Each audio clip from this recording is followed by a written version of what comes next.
toughest person to play against in a training match at Scotland? Good question. Kieran Tierney, I'm going to go, because he's too quick for me, and I feel like I know what he's going to do every time, and I still can't stop it. Who's the most underrated player on the team? I'll say Kenny McLean. Yeah. I think I played with him. I was lucky enough to play with him at Aberdeen at club level, but ever since then he's even come on leaps and bounds. I genuinely think I've maybe seen him give the ball away like a handful of times my whole career. So yeah, he's a good player. Next one's a biggie. To play with any Scottish player from any era, who would you love to have played with? Good question. Oh. It's a bit of a strange one. I'll go with Scott Brown, because I just missed out. He was my captain at Celtic. Yeah. Obviously had an amazing career. But I literally just missed him by, I think he retired like the month before I came into the Scotland team. So I would quite like to play with him. Iconic. Yeah. Some worst teammates to sit next to on the coach. John McGinn would be right up there, just because he could start a conversation with a brick wall. Yeah. Nathan Patterson doesn't have an inside voice, so he just shouts anytime he's talking to anyone. Just like louder. Yeah, just all the time shouting. To be fair, you're actually doing well to get a seat where you're getting a bit of peace and quiet. To be honest, to that I team. can imagine there's a lot of voices. Next one's a good one as well. Can you recall the best banter or prank during an international? There's been plenty. I've been done a couple of times. I'm pretty sure somebody stole my phone. I will not go into too much detail. Someone stole my phone and texted my current gaffer.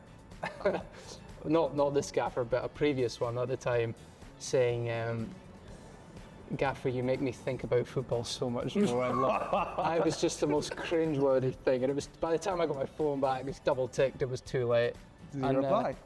No, and it was never brought up. I went back to club football afterwards, and nothing was ever said. Were you playing at the time? Yeah. I just thought, we'll sweep that under the carpet, but that was an awkward one.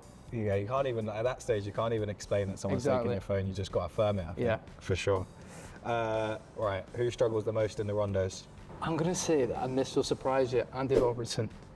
Yeah, struggles. And when his head goes, it goes. I wouldn't want him in the middle, though. I feel like he'd come in ankle high. No, once he's in the middle, he struggles to get back out of the middle. He'll hate that I've said his name there, but I'm going to go with Robbo, yeah? Yeah. One place you have to visit in Scotland? Got to say Inverness. My birthplace, beautiful part of the country. Yeah. You need planes, trains and automobiles to get up there, mind you, but once you're up there, it's pretty cool. Worth the trip, yeah? Yeah. One skill or attribute from a teammate that you would add to your game? I would say maybe Lyndon Dykes heading, because I can't head a ball to save myself. Or Andy Robertson's bang balance. I'm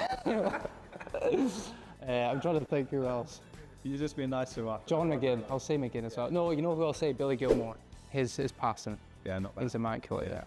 Worst fashion sense on the team, worst dressed? You know what? John McGinn's getting a lot of stick from me here, but I'm going to go him again. Going in. Just the basics, you know what I mean? Just no imagination, no enthusiasm. Top 3 Scottish players of all time? Another good question. I have to say Kenny Dalglish, even though I didn't really see much of him play, but what I have seen and obviously what I've heard, he was an incredible player. I'll put him up there. I think Andy has to be up there for what he's obviously done. Obviously with Scotland, but at club level as well, it's pretty incredible. I think I'm going to have to say John McGinn as well. I think he's a top player. I think even with how well he's done, he's still underrated as a player. Again, obviously if things keep going, Villa will probably play in Europe next season, which is amazing for him. And yeah, he's been amazing for Scotland the last few years, so I'll say him. Brian, pleasure to meet you. You too, mate. Yeah, all good. How are you? Well, look, I'm good. Look, good Premier League season for Bournemouth. You're now going into an exciting summer. Scotland at the Euros. How much are you looking forward to it? Yeah, it'll be good. Obviously, fingers crossed I get to represent my country again at another major tournament. Obviously, when I was growing up, Scotland weren't really part of these major tournaments, so it's a bit of a dream come true that number one we've made it, number two I get to be a part of it. On that, growing up, what were your favourite memories of watching Scotland when you were a younger lad? I mean, it sounds depressing, but sadly it was always us all I remember is us just not quite managing to qualify. Obviously, I remember some of the like amazing goals, James McFadden goal away to France and stuff like that. But obviously, my family were always mad Scotland fans, and it was pretty gutting watching every qualification ending in disaster, sadly. Well, you're known for the great left foot, but also covering every inch of the pitch. And I think that endurance side of it's something that defines the Scottish national team at the minute. What makes this group of players so special? Is it just that hard work, that pride to be representing Scotland? Yeah, a bit of everything. We seem to have kind of come across a little kind of golden generation of Scottish players right now, which I find myself very fortunate to be a part of. Obviously, a lot of credit has to go to the manager as well for, kind of gelling us all together. And over the last, few years since he's been taking us, he's kind of kept the same kind of core of players throughout the whole time, which I think's helped a lot. And yeah, it's quite cool to be part of. Obviously, all these boys that when I was kind of growing up and playing football at youth level, we were all playing against each other, and now we're all playing in an international level together. It's pretty cool. Any time to reminisce on those days when you get together? Yeah, I just remember I played against John again for most of my youth, and he would just run all over me all the time. So nice that I'm now playing with him and not against him. And on Steve Clarke, done such a fantastic job, so much experience. How would you describe him, and what have you learnt as a player playing under him?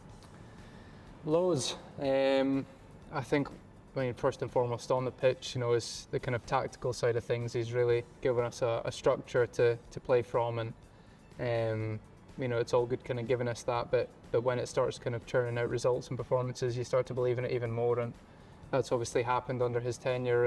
And just a credit to him, obviously getting us to two tournaments since he's been head coach, and he's been brilliant for me personally as well. He's always kind of picked me through high points in my career, low points. He's always had the kind of confidence in me to bring me up and still play me at international level. And you're an emotional player. We saw last time you qualified the emotion that came out of you. How much does it mean for you to put on that Scotland shirt and do it at an international tournament? Yeah. I've got a quote here. It says, he's never cried for us, from a Celtic fan. Yeah, that's fair enough. Listen, I've obviously had a bit of banter about that moment, but listen, it means the world to me. When I was younger, obviously you dream of playing for your national team, but I think I'm sat on about 47 caps now. I'd never thought in a million years that would happen, and I'd get to play at a major tournament. So yeah, hopefully I get to do it again this summer, and every time I get to play for Scotland, it sounds a bit of a cliche, but it is an absolute dream come true. And the Scottish fans are enjoying their trips to Europe. Tartan Army, known for making a splash wherever they go. Yeah. How would you describe them? Oh, amazing. That's part in why we want to do so well, especially with the last couple of years. It just feels like everybody, the whole nation, all the fans, everyone's just pushing in the same direction right now. They've got our back completely. Some of the nights we've had at Hampden over the last couple of years are my favourites in football. So, looking forward to seeing all the Scots over in Germany and seeing how much beer they can drink in 3 weeks. And an incredible experience for them, for you. What will a successful tournament look like for the Scottish team? Obviously, we're shooting as high as we possibly can. We'd love to get out of the group stage. Last Euros was amazing that we made it, but if anything, we felt like we'd let ourselves down a little bit with the 3 games we played. So we'd love to go a little bit of a step further. Obviously, if we make it out of the group stages, I think that's the furthest a Scottish team's ever gone on a major tournament. So to be part of a team that achieves that feat would be pretty special.